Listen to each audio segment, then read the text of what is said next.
Sí, muy buenas a todos. Soy Marco Castellanos, junto con mis compañeros Juan Chacón y Justo Nava. Vamos a estarles presentando nuestro sistema inteligente para la detección de fraude financiero con un enfoque en Big Data y con los objetivos del ODS número 8 en cuanto a su diseño, arquitectura y modelo.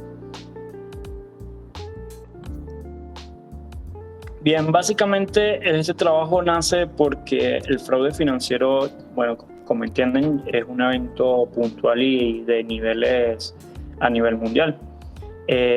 Según estadísticas que hemos manejado, más de 138.000 millones de dólares en pérdidas anuales para Estados Unidos y un 3,1% del Producto Interno Bruto Mundial se blanquea cada año por estos fraudes que se cometen. Básicamente, pues Latinoamérica tampoco es la excepción de ello, ya que según data que hemos recopilado, cerca del 3,9% de las transacciones que se realizan son fraudulentas y el 51% de las pérdidas se origina básicamente por los canales digitales, es decir, que más del 50% de los fraudes se cometen en canales digitales. Los sistemas, por otra parte, también podemos hacer mención de que los sistemas heredados generan una cierta montaña de falsos positivos, lo cual, bueno, agota a los analistas y deja pasar algunos fraudes que son reales. Como objetivo principal o objetivo general que nos planteamos en este proyecto es básicamente diseñar un marco integral que reduzca los falsos positivos en un 30% aproximadamente. También que automatice el 80% de las investigaciones y, bueno, proteja aproximadamente el 0,5% del Producto Interno Bruto regional, cumpliendo así con las metas del objetivo o las metas del ODS número 8. Y bueno, básicamente eso es como se estipula el objetivo general. Por otra parte, también tenemos los objetivos específicos. En primer lugar, tenemos mejorar la detección y prevención. ¿Cómo hacemos esto? Básicamente lo aplicamos mediante el Machine Learning adaptativo, mejor dicho, para reducir los falsos positivos en un 30%, como lo teníamos estipulado, y la meta es alcanzar un 95% de precisión en estos patrones emergentes. En segundo lugar, también lo que buscamos es optimizar la eficiencia. Con esto queremos decir que, bueno, básicamente es automatizar en aproximadamente un 80% de las investigaciones y bajar también los tiempos de respuesta de horas a minutos para aumentar o optimizar aún más todo este proceso.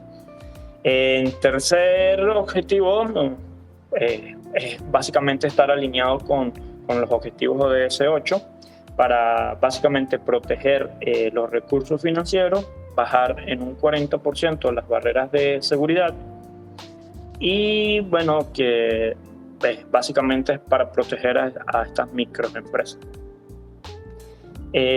Como cuarto objetivo específico también tenemos evaluar o medir el impacto económico y social que este proyecto pueda generar, cuantificar la reducción de pérdidas y el esfuerzo de confianza de los usuarios y del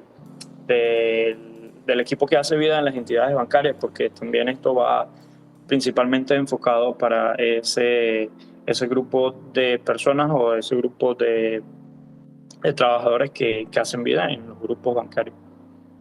Básicamente estos objetivos, que son 4, guían cada decisión técnica que desarrollamos en nuestro proyecto.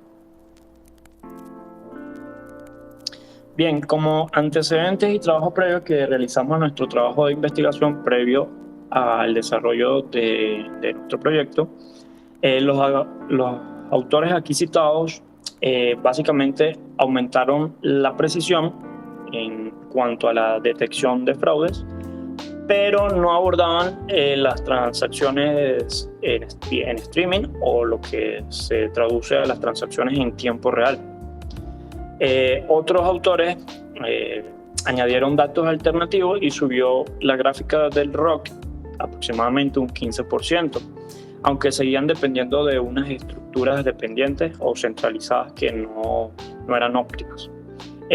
Lo más interesante vino más adelante cuando los autores Gupta y Kumar, básicamente aprovecharon las herramientas de Big Data como lo es el Kafka para aumentar o acelerar los datos o el procesamiento de datos en un 40%, pero ellos no utilizaron el Machine Learning. Y bueno, básicamente la recopilación de todos estos antecedentes y trabajos que se realizaron con anterioridad, nuestro aporte es que integra lo mejor de todas estas líneas y lo que enfocamos o lo que pretendemos o que hicimos es una solución que sea al alcance de todos, con costos reducidos y que esté a la par o próximo a los resultados que obtuvieron estos autores. Bien, ahora sí, continúa mi compañero Juan, que va a comentar algo sobre la metodología que tuvimos en el proyecto. Que muy buenas, muchas gracias Marco. Bueno, seguimos ahora con lo que es la metodología del proyecto. Lo primero es la comprensión del negocio. En nuestro caso mapeamos los 10 esquemas de fraude más comunes y las comunes restricciones KYC y AML. Luego en el paso 2 procedimos a lo que es la adquisición y preparación de datos. Aquí fue donde nosotros unimos lo que son las transacciones, la biometría web y el KYC. Corregimos el desbalance con Smooth y orquestamos ETL PySpark sobre la plataforma Databricks. Paso 3, procedimos a realizar lo que sería el diseño de arquitectura, donde tenemos el lago de datos en S3, la zona curada en HDFS y análisis en Spark Streaming y alertas en MongoDB. Y por último, bueno, los dashboards en Power BI. En el paso 4, cuando viene el modelado analítico, aquí justamente se plantearon dos modelos descriptivos, que es CAMIS y a priori, y un Random Forest para el caso predictivo. Por último, en el paso 5, tuvimos lo que fue la evaluación y visualización, donde justamente trabajamos con lo que son las métricas y las alertas más comunes en tiempo real, permitiendo ajustes en caliente. En cuanto al modelo analítico, justamente que utilizamos el modelo descriptivo y el modelo predictivo. En la capa descriptiva, CAMIS nos reveló 5 clústeres, 2 anómalos, los cuales concentran el 72% del fraude. Con a priori encontramos las reglas, donde está la IP remitida, el importe fraccionado y la cuenta nueva. Aquí hacemos un lift de 4,3. Ese retroalimenta los umbrales. En Random Forest, aquí utilizamos 200 árboles con una profundidad de 15. Se logró una accuracy del 92%, un 90% de accesibilidad y NF1 un 0.88, donde se recortaron los falsos positivos en un 30%. Luego, por último, convertimos el score continuo en uno alto mayor al 0.66. Medio y bajo, y bajando el SLA de los analistas de 2 horas a 12 minutos. En cuanto al equipo del proyecto, justamente tenemos a lo que sería el equipo técnico, donde está el líder del proyecto, el arquitecto de Big Data, el ingeniero de datos, DBA, el científico de datos y el analista de fraude. También tenemos el equipo funcional, donde está el representante de riesgo, el DTI y un usuario clave que valida justamente cada script. La matriz RACI asegura responsabilidades claras y el cumplimiento normativo para que no se frenen con la innovación del proyecto. Ahora justamente va a seguir nuestro compañero Justo para que les hable de lo que fue para nosotros las fuentes y la arquitectura de los datos. Sí, buenas noches. Yo les voy a hablar sobre la parte de fuentes y arquitectura de datos y la parte inicial de la parte práctica. Ok, de la parte de datos voy a describir la parte de datos, la fuente de datos primaria, ¿no?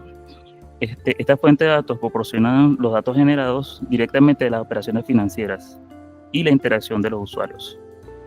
Y está siendo la base del análisis en tiempo real y la construcción de los modelos predictivos que necesitamos.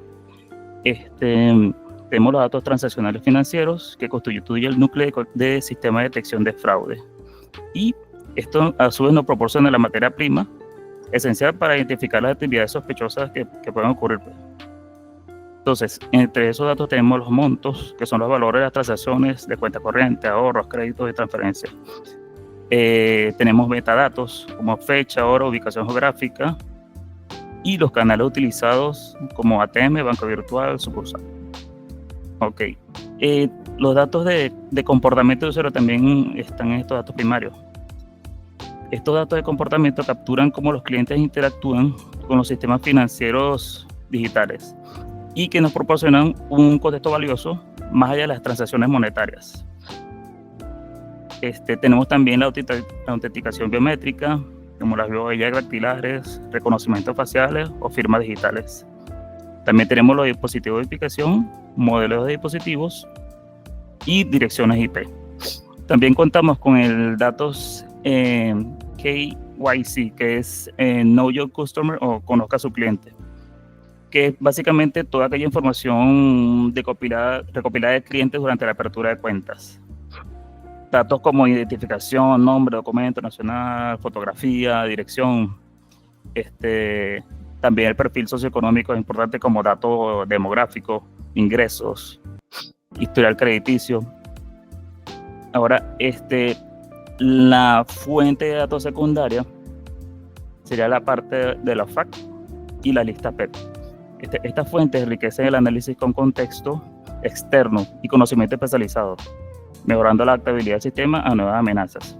Por lo menos la parte de los FAQ se bajó la lista de personas que están sancionadas en general. Y la lista PEP son las personas expuestas políticamente que pueden identificar riesgo de corrupción. Ok. Ahora pasando a la otra lámina. Ok. Esta parte de demostración práctica, inicialmente podría hablar acerca de las herramientas utilizadas.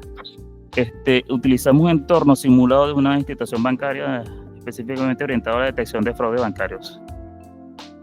El objetivo era replicar ciertas condiciones y retos reales que enfrentan las instituciones bancarias dentro del sector bancario, en la gestión y análisis de grandes volúmenes de datos. Utilizamos Python, lo utilizamos para la transformación y procesamiento de datos, incluyendo la conversión de fechas y creación de variables agregadas. Utilizamos el Databricks. Esta plataforma, la vimos entre la documentación de clase, la cual es la plataforma de análisis de datos empleada para la integración, procesamiento y visualización de información bancaria. El SQL dentro de Databricks, con eso se definimos reglas de negocio y clasificación de riesgo. También utilizamos MongoDB, que es esa base de datos no SQL, utilizamos para almacenar eficientemente y de manera flexible los grandes volúmenes de datos que teníamos. Claro, en esta oportunidad utilizamos unos casi 30.000 datos y realmente fue eficiente el manejo. Y bueno, para manejar los documentos semiestructurados, como también hicimos importación con JSON, nos permitió integrar la información diversa de clientes, transacciones y listas de sancionados. También utilizamos PySpark. Y bueno, en este momento, en la parte de los resultados obtenidos, con un total más o menos como 2.000 clientes, teníamos como de medio riesgo, como 59.6%, de bajo riesgo, como con 870 clientes, más o menos es 40.4%.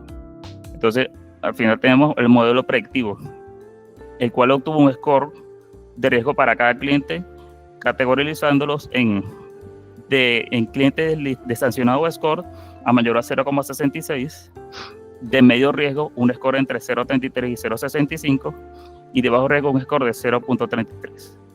Al final, en la parte de visualización, se generaron tablas y gráficos donde se muestra la distribución de riesgo y las métricas agregadas por cliente.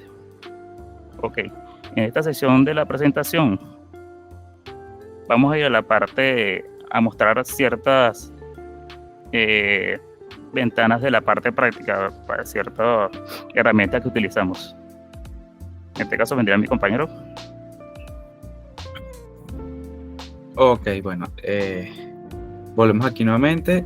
Aquí, debido a un tema que hubo con Databricks, justamente digamos que lo que fue la prueba gratuita, consumimos todo el crédito que ellos nos permiten. Así que bueno, ahorita lo que vamos a hacer es como con una pequeña demostración de los códigos que fueron utilizados. Ok, aquí como pueden ver, justamente abrí la herramienta Visual Studio para que sirva más o menos para visualizar lo que sería parte del código que se utilizó, ya que bueno, como fue comentado previamente, no podemos mostrar los comandos por Databricks. Bueno, el primer comando que nosotros utilizamos de PySpark, bueno, fue justamente cargar los tres datasets que ya habíamos cargado justamente al sistema, y bueno, los nombramos. Por ejemplo, Workspace, caso Big Data cliente, lo almacenamos con variable llamada cliente, igual con transacciones, igual con sancionados. ¿Ok? Luego, debido a que el archivo que nosotros habíamos cargado, nuestras tablas, todos los datos se encontraban con variables de tipo string. Entonces, ¿qué hicimos? Bueno, una pequeña limpieza, donde justamente, por ejemplo, como se puede visualizar la fecha que está en formato string, bueno, lo cambiamos a formato de fecha, donde es día, mes y año, separados por un slash.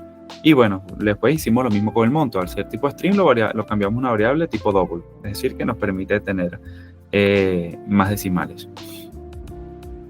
Para lo que era la tabla de la tendencia de los montos mensuales, bueno, justamente aplicamos aquí el código, donde podemos observar que se genera la tabla y la gráfica de barras del modelo descriptivo. Aquí justamente, bueno, está el comando display. Luego, justamente, nos fuimos más que todo por la tabla estadística del comportamiento del usuario. Debido a que Databricks no nos permitía utilizar algunos comandos de PySpark, bueno, tuvimos que irnos por Spark SQL. Entonces, por ejemplo, aquí nosotros podemos ver la línea de comando SQL, donde aquí se agregan las variables del average del monto, que es decir, el monto promedio, el stem promedio y el NTX para cada usuario. ¿Ok? Luego nosotros seguimos con lo que sería la implementación del modelo predictivo. Aquí seguimos utilizando Spark SQL nuevamente por los comandos. Más que todo por unos temas de seguridad era el error que nos arrojaba. Aquí, bueno, podemos implementar el modelo predictivo y aquí utilizando únicamente la lógica de SQL, como se puede ver. Aquí nosotros vimos que, por ejemplo, cuando eran montos de alto riesgo, justamente está en la lista of facts que habíamos creado. Los montos también eran los que tenían unos montos mayores, como pueden ver acá. Mayor a 10 transacciones también se considera de alto riesgo.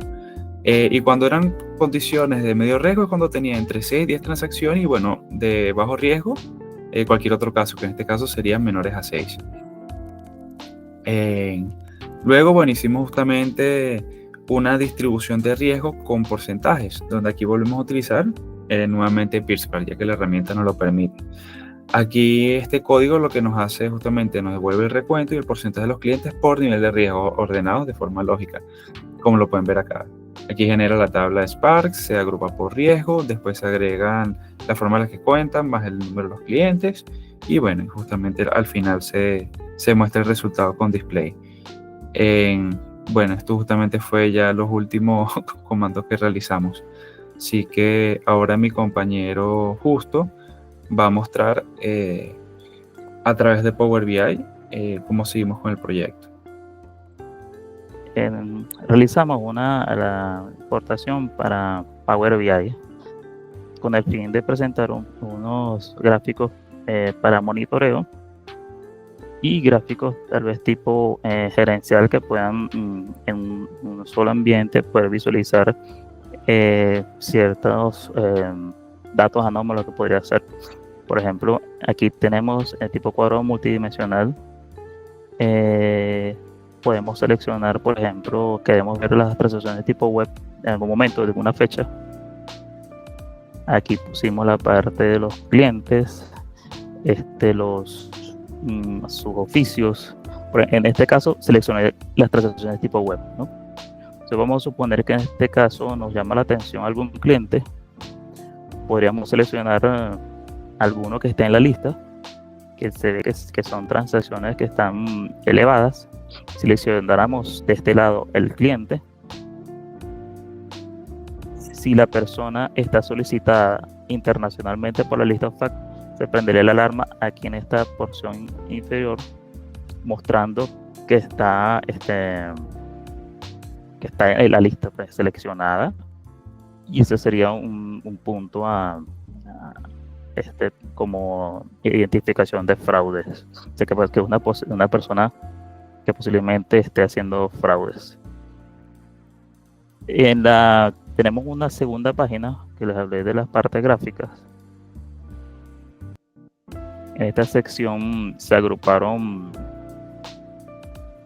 las tablas. Tenemos una sección de fechas. Voy a mostrar un momentico, se me olvidó presentar la parte de el modelo de base de datos relacional, las relaciones que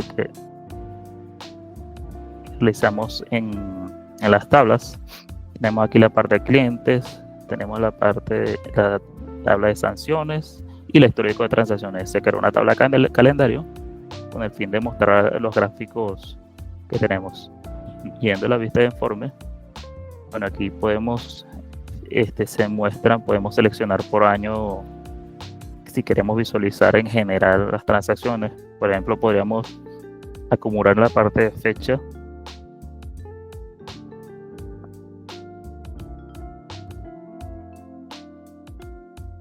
y podemos obtener cifras que nos pueden llamar la atención al momento de hacer un monitoreo general.